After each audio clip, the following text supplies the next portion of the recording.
শেখ মুজিবের বাড়িতে ভাঙচুরের ঘটনা অনভিপ্রেত ও অনাকাঙ্ক্ষিত। বৃহস্পতিবার বিবৃতিতে এমনটি জানিয়েছে অন্তর্বর্তী সরকার। এদিকে পররাষ্ট্র উপদেষ্টা বলছেন, ভারতে বসে শেখ হাসিনার উস্কানিমূলক বক্তব্যের কারণে ধানমন্ডির ৩২ সহ দেশের বিভিন্ন স্থানে হামলা, ভাঙচুর ও অগ্নিসংযোগ করেছে বিক্ষুব্ধ ছাত্র জনতা।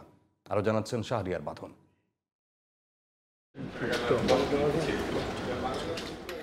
বৃহস্পতিবার বিকেলে পররাষ্ট্র মন্ত্রণালয়ে গণমাধ্যমের সাথে মতবিনিময় করেন পররাষ্ট্র উপদেষ্টা মোহাম্মদ তৌহিদ হোসেন। পাকিস্তানের সাথে এগুলি তো আমাদের 53 বছরের অমীমাংসিত বিষয়। পররাষ্ট্র উপদেষ্টা বলেন, শেখ হাসিনার উস্কানিমূলক বক্তব্যের কারণে ছাত্র জনতার মাঝে ক্ষোভের বহিঃপ্রকাশ ঘটে। তাই তারা ধানমন্ডি ৩২ সহ বিভিন্ন স্থানে হামলা, ভাঙচুর, অগ্নিসংযোগ করেছে।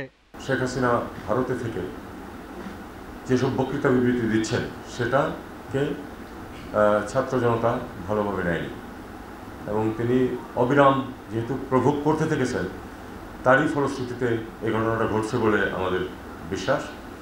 এবং যদি তিনি এই ধরনের ঘটনা থেকে বিরত থাকতেন তাহলে এরকম ঘটনা হয়তো ঘটতো না। তিনি বলেন, শেখ হাসিনার বাংলাদেশকে নিয়ে উস্কানিমূলক বক্তব্য বা বিবৃতি দেয়া বন্ধ করতে ভারতকে লিখিত অনুরোধ করেও জবাব পাওয়া যায়নি। তাই বৃহস্পতিবার আবারও ভারতকে নোট দেয়া হয়েছে।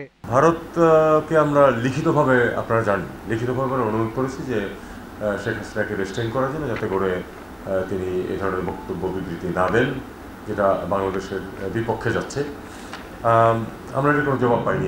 আজকে আবার তার গত কয়েকদিনের কার্যকলাপের কারণে আমরা আরেকবার তাদেরকে প্রোটেস্ট নোট দিয়েছি এবং অ্যাক্টিং হাইকমিশনার এই মুহূর্তে নেই, অ্যাক্টিং হাইকমিশনারকে ডেকে তার হাতে প্রোটেস্ট নোট দেওয়া হয়েছে এবং আমরা আবার অনুরোধ করেছি যেন তাকে রেস্ট্রেন করা হয়। এক প্রশ্নের জবাবে তৌহিদ হোসেন দাবি করেন, বিদ্যুৎ নিয়ে আদানির সাথে বাংলাদেশের যে চুক্তি তা খুবই খারাপ ছিল।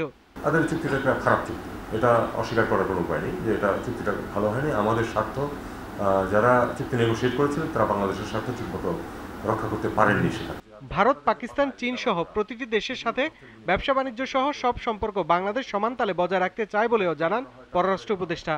এই চক্র যদি আমরা ভাবতে না পারি তাহলে এটা শেষ হবে না। শাহরিয়ার বাঁধন, জিটিভি নিউজ, ঢাকা।